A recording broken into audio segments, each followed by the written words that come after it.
Since 2023, the Governor's Cup in Sioux Falls, South Dakota has completely changed the way we think about the end of the regular season in pro rodeo. It's the last weekend before the NFR. It's worth more than $1 million, and it has the power to make or break NFR dreams. Only 12 athletes per event get the invite, and when you're playing for this kind of money with your season on the line, every single run and every single ride starts to feel like life or death. The field is not the PRCA World Standings. It is made up from the PRCA Playoff Series standings. The top 8 in those standings, plus the top 4 from the first leg in the Cinch playoffs. Only points from the top 60 paying rodeos throughout the season count towards getting to Sioux Falls.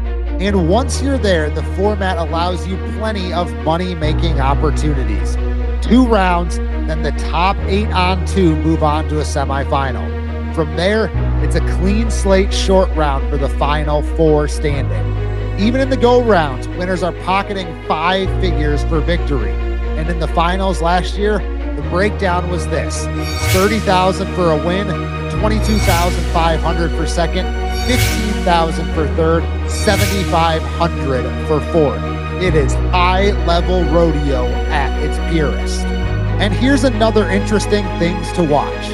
How do the timed event athletes fare? And more specifically, how do they handle the start? They say it's the most comparable of any regular season setup to the Thomas and Mack in Las Vegas. That means what happens in Sioux Falls often feels like a sneak preview of the NFR itself. And with the money and the drama, you can imagine it has been storylines galore that have been produced in the first 2 years of the Governor's Cup. In 2024, Andrew Ward and Kollin VonAhn dropped a 3.9 in the short round to win the title. That one run launched VonAhn from number 21 inside the top 15, sending the 2 lifelong best friends to Vegas together. Also in 2024, Shad Mayfield finished his season with runs of 7.2, 7.1, and 6.9 seconds, banking more than $40,000 and breaking the regular season earnings record thanks to his performance in Sioux Falls. That run of dominance also ended up being the difference for his all-around world title that he won that season.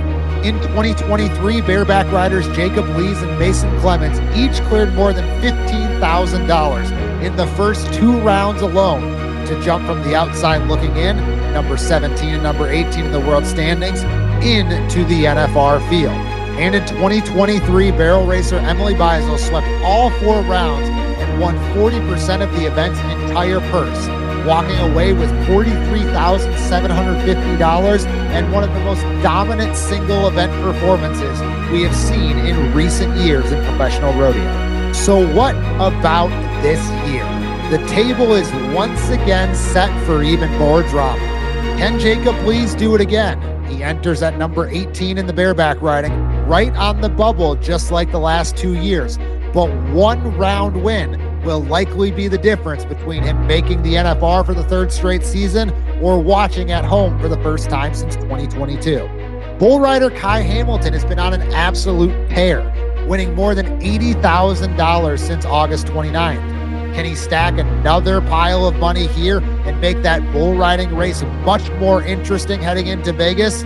Will we see a battle between Wacy Shala, Stetson Wright, and Kai Hamilton moving forward? Saddle bronc rider Logan Hay looked dead in the water not too long ago, but he has surged to number 17 in the world standings, and he has an opportunity that not many other guys in the bronc riding bubble have. By way of finishing in the top 4 in Puyallup, he is in the Governor's Cup field, and this is a guy who is no stranger to big rides. One 90-point ride could be the difference between Logan Hay making another National Finals rodeo. On the timed event side, can Clint Summers and Jake Corkill, who already won Puyallup, rise all the way to number 1 from outside the top 35 at the beginning of the summer run? It could be a miraculous cap to the regular season for them in Sioux Falls. Not to mention those razor-thin margins in the team roping and steer wrestling. Guys are jockeying for position 1 through 15 in all of those events, And with money like this, the standings could flip drastically every single night, which will set up a new table and a whole new landscape heading in to the National Finals Rodeo. So if that National Finals Rodeo in Las Vegas every December is Rodeo's Super Bowl, like we like to say, well, the Governor's Cup is the AFC and NFC Championship rolled into one. It's the very best in the world, earning their spot for a chance to compete in the same building based on their regular season success and how they fared in the first part of the playoffs and beyond. It's everything you could ask for to close the pro rodeo season. Everyone in the same place, fighting for money, fighting for glory, fighting for #1 spots in world championships, and some of those final tickets to Las Vegas. Since 2023, it's been the event that rewrites the standings at the very last second. And in 2025, it's shaping up once again to be bigger, wilder, and more unpredictable than ever. May the best athletes win.